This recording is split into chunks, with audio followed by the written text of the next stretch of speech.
Okay, folks, in this clip I'm going to teach you how to analyze short story characterization. Short story characterization is a tricky thing because we're not given a lot of time to really get to know these characters because the story is a short one and you have to be able to get their intentions across in a relatively short space of time. So when you're analyzing a short story, the best thing to keep in mind is you're not going to get the big picture and the full picture of this character and all the evidence that you need on the page. What you're going to have to look for are the hidden hints and clues that are within the plot of the story and within the events of the story themselves that maybe allude to who this character is on a much larger scale. Basically, the events that take place in this short story give you clues as to who this character really is.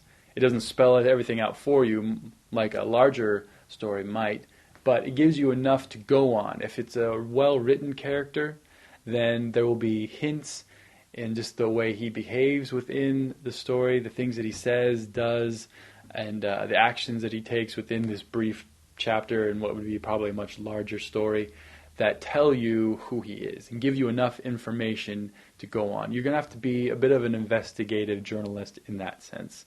It's not going to be a clear-cut, this is who this person is, clearly defined, fully realized character handed to you in a short story. It's going to be a snippet from a fully formed character.